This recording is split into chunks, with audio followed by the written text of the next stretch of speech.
is progressing, will be free, and everything will over. When those people went to the bunkers, they took along some money. They took jewelry and so on. And those Gentiles, they risked their life to harbor the Jews. If they were caught, they would be killed, same as the Jews.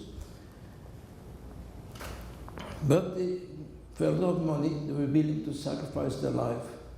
And they got very well paid. All of a sudden, war did not proceed as we expected. The Russian army stopped before the winter, and they didn't move for 6 months. So instead of a couple of weeks being hiding by the Gentiles, it became months. The money they took along was gone, they paid them all. Jewelry which they have left, gave them to the Goyim not to keep them. Then there's no money, no jewelry. Those Goyim said to those people, listen, we can't keep you anymore. Food we have to buy on the black market, we risk our life, and if you don't pay off, you have to find another place. And those people were hiding by the Goyim, they were out on the street. One evening, I walked on the street, I was disguised as a Roman Catholic, it was a guy, and I walk on the street and I see a gentleman standing in front of the apartment house tower. A person I knew very well. So I said, in that time it was very dangerous to approach somebody, another Jew, because the Nazis, when they caught a Jew, what they did to him, they put him on the street, put him out as a bait. They were hiding behind the door, and anybody who approached that person was caught. That's the way by catching other Jews. So there was an unwritten law, if you meet somebody on the street who you know, make believe you know someone, just pass by, because you have no idea that his being is being put as a bait. So I passed by, he looks, he sees me, I see him, didn't say any word, I didn't say nothing. Then down the street, I turned around, and I walked again past, he's still standing there. He didn't say anything, and I didn't say anything either. Then the third time I'm coming by, and I was whistling, I want to make contact with him to make sure that he's not as a bait. So I couldn't speak to him, I just make believe, I just walked by, he was whistling, Shalshilas Ning. And David. The Nazis don't go to Shalshilas there, so they wouldn't realize, you know, but when I visit that nigger, he comes over to me, he says, oh my, I'm so glad that he tells me his story. He has 2 days' time to find another place, unless he pays off. He gave his wife jewelry, he gave him everything he has, and there's nothing there. I have no idea how you can find money to pay that Gentile, to keep him. Anyway, I had somebody with me, and I gave it to him. And I told him, fine, and it's a shame, we'll meet next week, same place, and we'll see what we can do. Next week I meet, and I come to the same place again. All of a sudden, instead of being he himself, there are 2 other people with him. So I told him, tell me, what's this here? What's that? He says, it's those people are hiding not far from me, and they're the same situation I am. They have to pay the Goyim, otherwise they have to leave. Means leaving is being on the street. Few minutes, Jews been recognized by the Nazis, by the Gestapo. They were smelling a Jew from a mile away. He wouldn't last an hour on the street, he'll be gone. Anyway, I had limited funds. Baruch Hashem, my father had a friend who was a banker, and he had with him valuables. And whenever I needed some money, I went to the bank, I gave an IOU, and he paid me out. But this was not supporting families. Baruch Hashem, I made contact with a Gentile woman who was a servant to a very chushavit. His name was the Shlomo Stern Olav Sholem. The Shlomo Stern was hiding in a bunker together with Mohel and Ba'al Chessed, Rebbe, and the two Gellis boys, I knew when I saw her, she has contact with Shlomo Stern. And he had access to funds because he had contact with Switzerland. His business was money transfers, and there was no problem with money with him. So I told her, look here, I don't want to know where the Shlomo is, because in case they catch you, they went to such a torment that people, regardless how much, you could not resist. So I didn't want to know where he is. With Chas Chodile, when they catch me, you never know what could happen. So I told her, look here, this is a situation, there are families, they need money. And right now I have here a number of families. Get the message to the Shlomo and see what you can do. So made up with her, next day we're going to meet. Next day I came and I met her, and she brought me enough money and more to give those people, should be able to pay the goyim. So from those 3 people, each one, when I met them again, each one brought another two, and after a little while, we learned that almost 58 or 60 families, Baruch Hashem. And Baruch Hashem had this here, to help those people to survive. Matter of fact, when I came back after the war, I came the first day into shul, some of the people came over to me, started to embrace me, and started to cry, says, you're the father of my families. You saved us. You're the father of ours. Baruch Hashem, was Reicher gewesen. 58 families. Yeah. Your parents had trained you well in Hachnosas Orchim.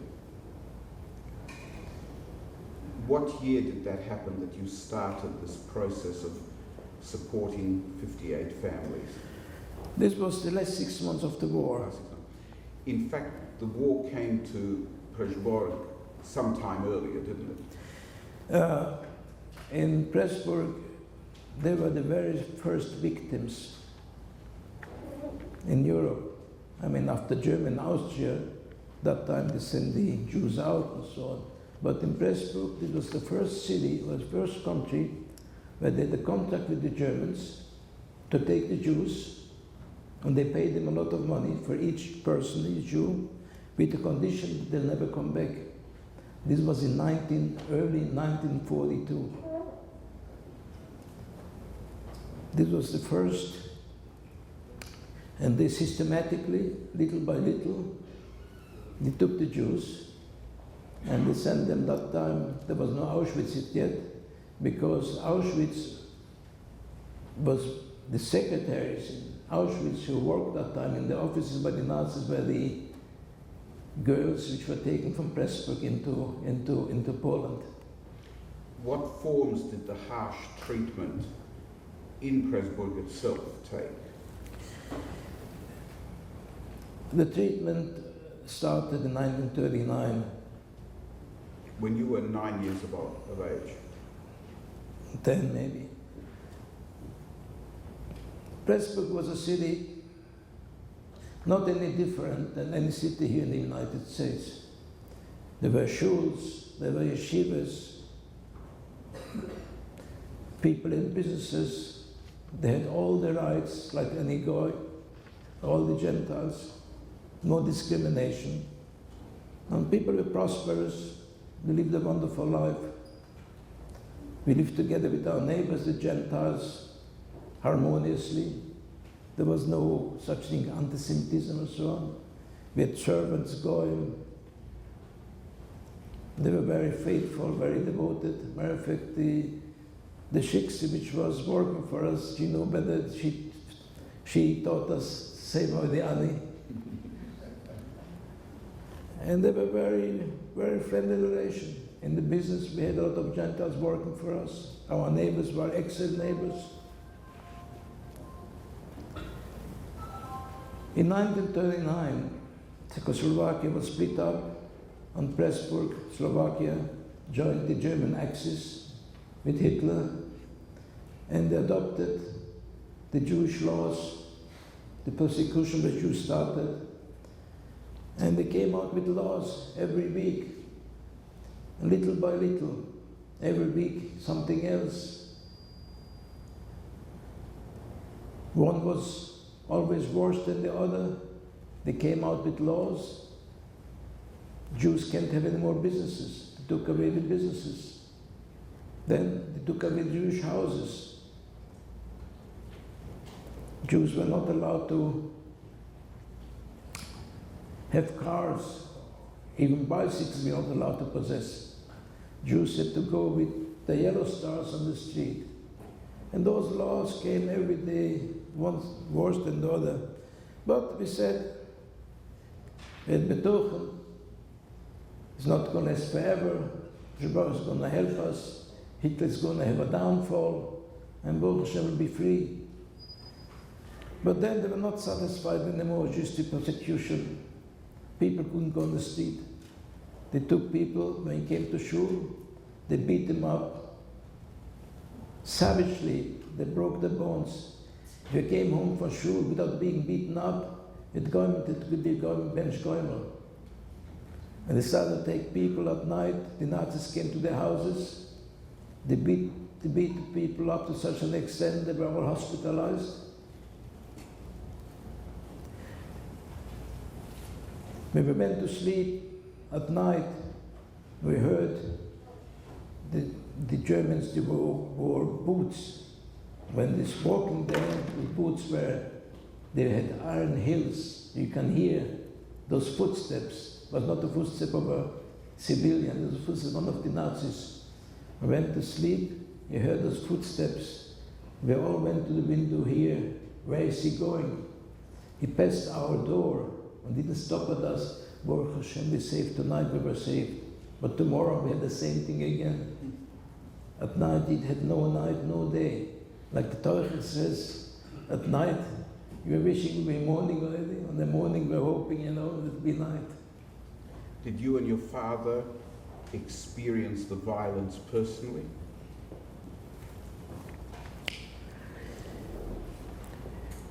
The way it worked in 1942, when they took all the Jews away, the economy was in Jewish hands. And there are certain key positions which were in Jewish hands. And if it would take them away, the economy would have collapsed. So they had a special permit, exceptions. Those Jews are economically important to the country, they had a special permit to stay. This was approximately 10%. My parents, they had that permit to stay. But this permit was only as good when the Gestapo stopped you on the street, or they came to the house or showed them the permit. It was his prerogative to take the permit, tear it apart. Jew, come with us. So this was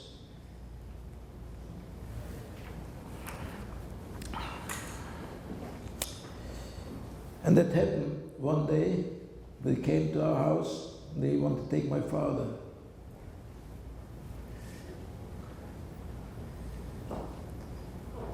Months before, we had a large house, we had a pantry. That pantry, we had all the food which were prepared in the summer, the fall, but not like here today yet. You had cans and so on, you had to can all the food for the winter, they had to be canned. This was stored in that pantry. That pantry had a little window going onto the roof. Months before, I said to my father that we have to have a place where to hide. And we called a carpenter. He was dividing that pantry in half and built shelves. And there was a hidden door in there. I knew that pantry very well because my mother, Sholem, she prepared cherries for the whole winter in cans. And I liked those cherries. So I knew exactly how to find the key to the pantry to get those cherries there. So it was a very familiar place for me. So we built that wall, And Nazis came a couple of times. They're searching the house, and they came to the pantry, and they saw everything is fine. They couldn't find that hidden door. So when the Nazis came to look for my father, he slipped right into that pantry and into that behind that hidden door, and that's the way he got saved.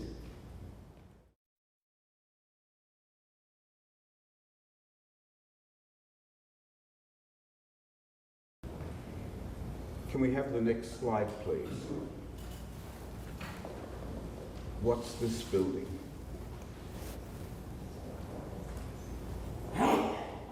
Yeah, this is the public school. You went to that school? Yes. Till what age? Till 5 elementary classes. Right. And the next slide, please. What was this building? This was already we called the Torah, which was the higher classes, which was high school. What happened in that building?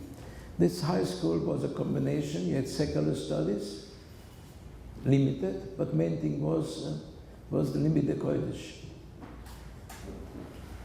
And this was, I must have been that time maybe 13 years old, or maybe 12 and a half.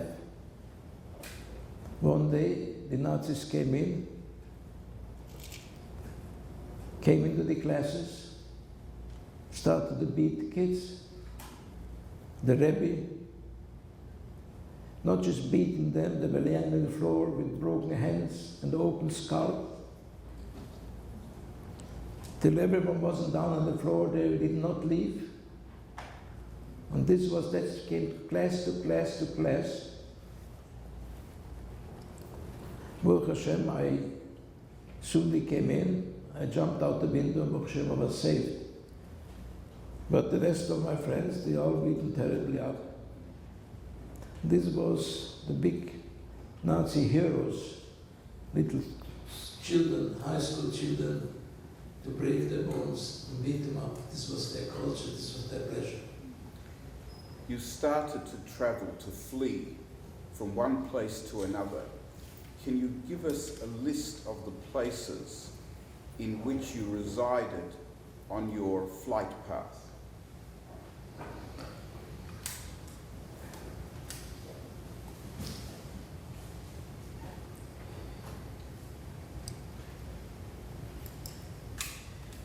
When the decree came out that they'd taken all the Jews, taking everyone to Poland, it's called that time labor. But we knew that time that in Poland there was such a thing as Treblinka and Majdanek. Their soldiers came back from the front which were fighting with the Nazis, and they gave us a detailed report what's going on in those camps there. The so-called labor camps where the Jews supposed to go to Poland, they were not labor camps. They were simple extermination camps. We knew precisely what they're doing, how they're doing. And we knew that anybody who goes on those trains, if he's shipped to Poland, he goes to the extermination camps. We were 7 children. And my parents said, if the will of Hashem is that they have to die of Kiddush Hashem, so it will be. They're willing to give their life, sacrifice their life, Kiddush Hashem. But, especially my mother said, if we all have to die, we're willing to do that. But I would like to have at least a Kaddish. Somebody should say Kaddish after we are dead. Since I was the oldest, so they're trying to find a way I should be able to escape, that they should have a Kaddish. To escape was no way to escape. The country was surrounded, one side Germany, Poland, Austria. Jews were not allowed to travel. The borders were closed, not just closed, they were guarded. Electric wires. The escape was almost impossible. There were certain people, they were living at the border. Apparently their business used to be smuggled across the border. So they knew the border very well. And there were certain places there where they dug a hole underneath the fence and were able to cross. For a lot of money, they took people across. There was one country which there was no persecution that time, it was Hungary. So we're trying to get to Hungary, which was impossible. No, can't travel, there are no passports. So those guys, for a lot of money, they were willing to take people across. If they would be delivering, to be succeeding in escape or not was questionable, was not a proven escape route. But my parents thought take a chance, perhaps it will be all right. So it took me, they brought one of those guides, and they paid him the amount of money he's supposed to get. And one day, the day they were supposed to pick me up, he came. He was not allowed to take any kind of baggage. And this was the day when I knew this is the last time I'm going to see my father, my mother, my sisters and my brothers. That guy came into the house and my mother dressed